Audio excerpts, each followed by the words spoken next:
ya kan?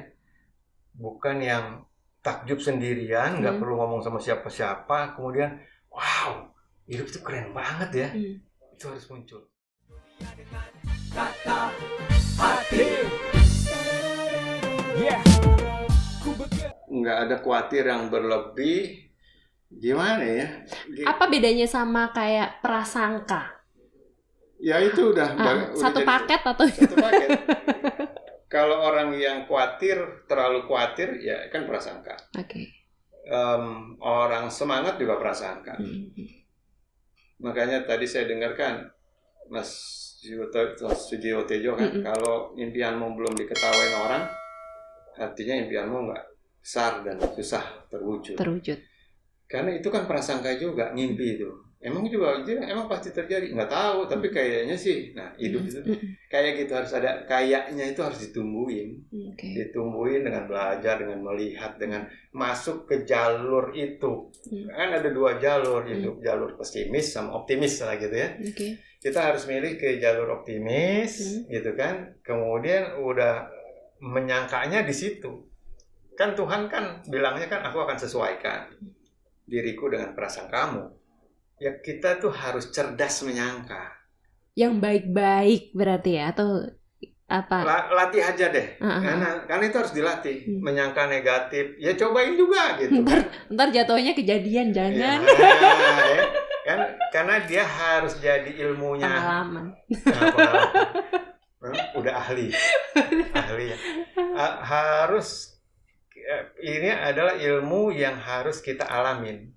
Ya, jadi ya intinya kan nggak nyakitin diri, nggak nyusahin orang, itu kan udah kita nggak ke situ. Tapi gue mau coba ke sana, terus kalau nyasar gimana? Ya nggak apa-apa, nanti gue pulang gimana kek. Nah, itu udah siap gitu kan, karena dia nyari sesuatu, nyari pengalaman ya, nyari cerita, mau bikin cerita. Kamu nggak akan bisa punya cerita yang keren kalau narasinya atau skripnya udah normal kayak yang lain gitu ya.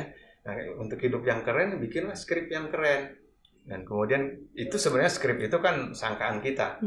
Ya, lama-lama kita akhirnya bisa mikir, bisa punya kehidupan yang nggak jauh dari pikiran kita. Iya. Kadang kita itu bermimpi aja takut ya Pak Nunu. Karena padahal mimpi kan gratis loh guys. Kita kan, wah duit banyak gitu. Nggak berani untuk mimpi. Jadi benar ya Pak Nunu, kata Pak Nunu sampaikan, Allah itu sesuai dengan prasangka hambanya ya. Jadi prasangkanya harus yang baik-baik ya Pak Nunu. Dan di semua ini kan kayak latihan ya, latihan. Coba latihan prasangka. Coba kamu latihan mewujudkan prasangkamu itu. Karena hidup itu proses yang nyata gitu. Dia bukan aplikasi ya. Dia aplikasi yang kreatif gitu, yang harus kita bisa nebak sendiri, dan harus kita berani melakukannya, baru akhirnya kita ketemu selahnya ya. Nah, jadi ngimpi seperti tadi ya harus dilatih ya kan, terus kita omongin, kita semangatin sampai akhirnya kita terbiasa menyangka yang positif, dan orang akan ngelihat ya orangnya asik. Bisa dikasih tips nggak Pak Nunu ke kita semua ini? Semua, apalagi sekarang juga pasti perempuan nih, efeknya juga lumayan kan, karena ada yang suaminya mohon maaf dirumahkan, tidak dipekerjakan, terus perempuan ini kan tingkat stresnya itu bisa dibilang lebih tinggi dibanding pria ya. Mungkin Pak Nunu bisa, apa yang kita harus seperti apa? Yang perlu dibangun satu namanya pengertian. Ngerti dulu ya, ini mau kemana ya. Hidup ini membawa kita kemana? Karena kemarin kita yang coba membawa hidup ke sana ya, terus sama hidup itu jegrek, nggak boleh ke sana. Jadi kita mesti sadar, oh ini Tuhan mau kemana sih dengan cara kita kayak gini. Termasuk kenapa suami saya yang nggak kerja atau istrinya yang nggak kerja, kenapa dia nggak kerja? Bukan untuk disalahin, ada apa di balik semua ini. Nah, kalau sudah itu akan muncul pengertian. ya, pengertian untuk mempertahankan, karena ini namanya kondisi krisis ya. Kondisi kalau kapal itu agak bocor-bocor apa, jangan betulinnya itu akan makan waktu. Kita pun ngejar ke pantai, siapa tahu nyampe, tapi kalau nggak nyampe lama pun jangan sampai bocor di jalan kan gitu. Ini kan memang krisis. Nah, krisis itu awak kapalnya nggak boleh blingsatan gitu, ya kan? Nggak boleh banyak gerak, nggak boleh ngabisin bensin dan lain sebagainya. Itu namanya pengertian. Harap maklum dulu semuanya. Nah, sambil ya tadi, apa sih kerennya dari pasangan saya yang lagi nggak kerja ini? Apa kerennya? Ya, keren banget. Dia sekarang di rumah terus. Kita sekarang ketemu terus. Berapa tahun kita pengen coba? Aduh, kita kalau bisa ngobrol yang lama katanya. Nah, kita akhirnya itu dulu pengertian bahwa kita lagi dikasih kesempatan untuk dekat sama pasangan. Kalau kita lagi ngomongin pasangan soalnya, yang sebelumnya nanti kita punya duit banyak, terus kita nggak ngapa-ngapain katanya gitu kan, bisa. Ini sekarang udah dikasih nih, kamu nggak ngapa-ngapain, sekeluarga itu dulu dihargain dan dimengerti, disadari, ya. Dan dienakin. Dengan gitu aja rezeki itu akan muncul. Dengan gitu doang. Dengan bahwa keren ya, kita di rumah terus, asik ya. Udah tidur, besok coba deh, WhatsApp-nya beda. Besok WhatsApp-nya beda. Karena tadi perasaan kamu sudah berubah. Ya, betul. Nggak, perasaan kamu udah berubah. Dan kita disuruh tidur itu. Jadi, nah kayak sekarang kita ngomong agak sedikit geser ke tidur. Tidur itu berapa mahal satu? Ya kan, banyak orang nggak bisa tidur, ya, habis jutaan. Nah, kita tidur itu kan ada gunanya. Gunanya apa? Ngilangin stres yang kemarin.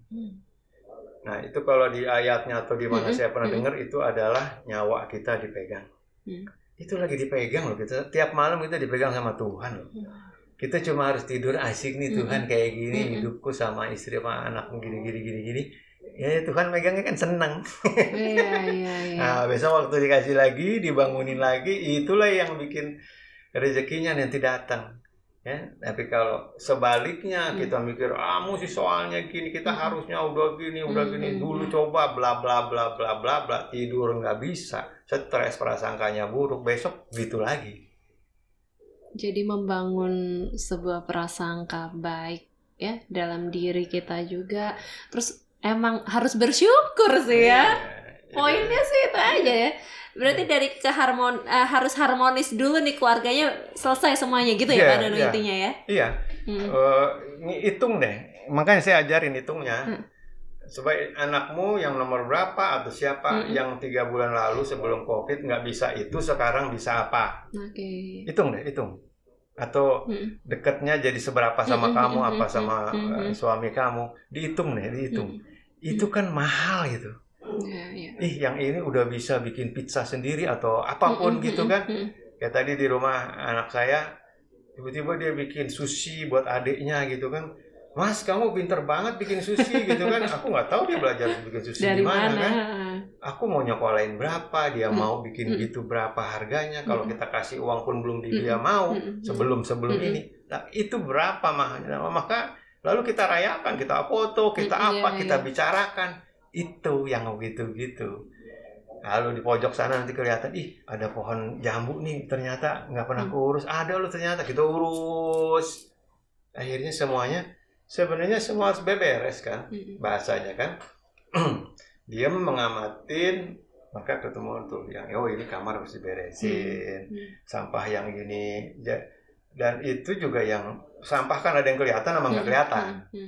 Nah, jadi 3 bulan atau berapa bulan ini waktunya beres-beres, ngeberesin rumah, ngeberesin hatinya kita, ya, prasangka semua beres. Nanti kalau kitanya beres, karena emang itu yang dimauin sama alam, akan ditolong ya. Intinya kita harus percaya tentang itu ya Pak Dono. Capek soalnya kalau kita mainnya dengan otak dan nggak selesai. Kita ya gini, kayak orang kampung lah, hidup apa adanya. Saya pernah ngurusin bencana alam ya kan.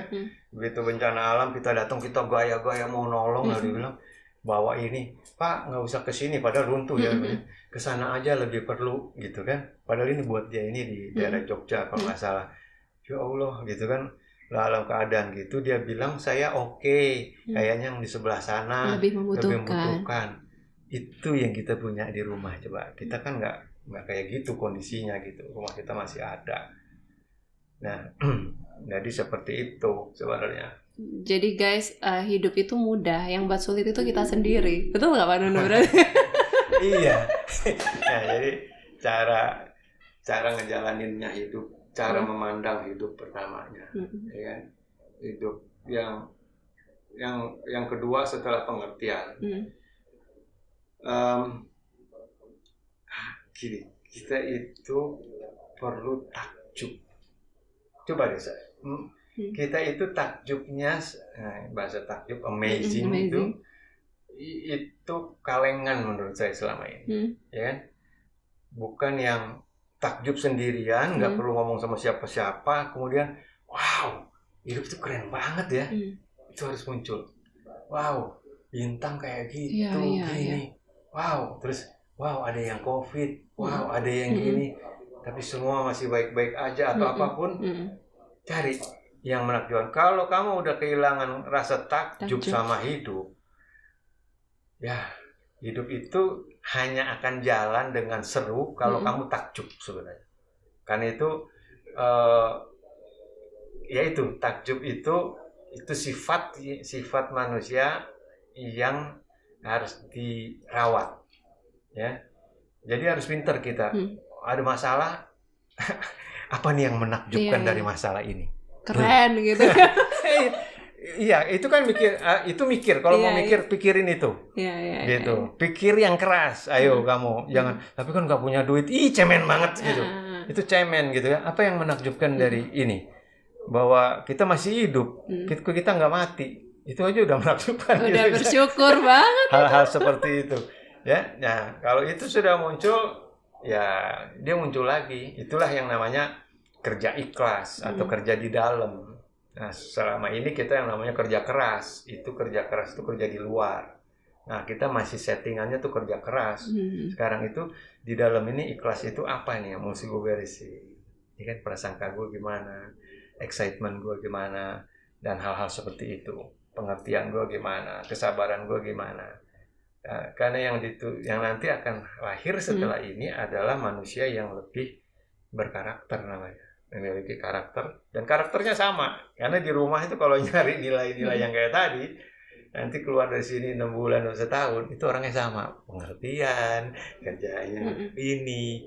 Nah, itu nanti normal baru ketika kitanya sudah back to nature atau back normal lagi, yaitu manusia yang mampu bersyukur, selalu takjub sama kehidupan, dan lokal wisdomnya muncul lagi ya, nggak dari ke timur-timuran, barat-baratan gitu. Pokoknya yang ada di rumah kita, semua kita jadiin satu. Menarik ini. Jadi nanti kita akan membahas episode selanjutnya kita akan membahas tentang karakter. Karakter 360 ini. Ini berarti panjang ya cerita ya. Tadi kita sudah ngebahas tentang yang namanya hidup enak itu seperti apa. Asik, enak, happy itu satu paket ya Pak Nunu. Dan itu tadi Allah sesuai dengan prasangka hambanya. Dan prasangka itu sebenarnya perasaan kita. Dari itu ya dasarnya. Jadi rasanya kita gimana nih? Kan rasanya lo besok gimana? Kayaknya susah ya. Ya itu udah prasangka. Susah beneran loh. Nah, jadi makanya kemarin ini juga momennya masih anget. Pak Jokowi kan, presiden kita bilang perasaan kita harus sama. Nah, samanya itulah di situ tadi kita omongin. Rasa pengertian, ya, rasa memiliki itu tadi yang tadi mau marah. Ya. Latih lagi, rasanya harus sama, disamain rasanya. Karena keluarga itu, cerita keluarga adalah tentang cerita yang seru kalau rasanya sama. Ya, rasanya sama, gayanya beda-beda nggak apa-apa, ya. Nanti bahasa itulah yang akan muncul. Dan kekayaan akan muncul di situ. Ya, presiden aja udah ngomongnya hati ya. Oh nggak mau itu rasa kan, hati, energi dan frekuensi ya. Perasaan harus sama. Kalau ada satu aja yang nggak sama perasaannya, kan gitu, sampai ngomong gitu. Jadi nggak berani ngomong gitu aja. Jadi harus sama kita. Nah inilah kita makanya rasa Indonesia gitu. Rasa Indonesia ini ada di rumah kita. Cari deh. Nah apapun yang nanti setiap sakit lah, momen ini kan kayak orang lagi sakit, nanti kita pelan-pelan sehat akan ketemu lah ya. Jangan nanti sehat cuma untuk mengulangi lagi kerjaan waktu kita sebelum sakit, tapi emang benar-benar sehat dan punya gaya hidup yang sehat dan hanya menyebarkan hal yang enak-enak dan yang menyehatkan.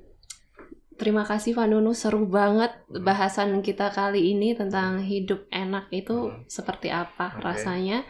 Nah sekarang nih Pak Nunu, sampein isi kata hati Pak Nunu sekarang, saat ini, apa untuk kita?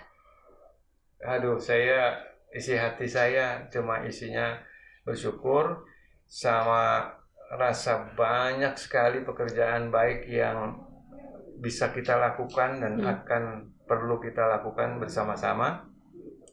Jadi cerita keluarga kayak gini harus hidup lagi ya.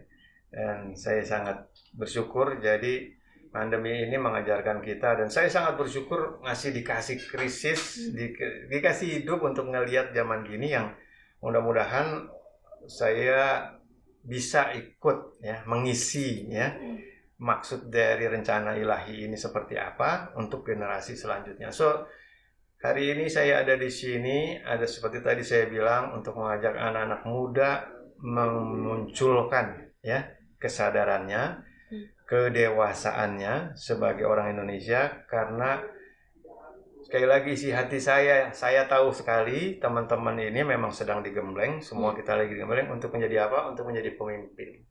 Pemimpin di keluargamu, pemimpin di masyarakatmu, pemimpin dunia. Ini yang akan jadi setelah ini.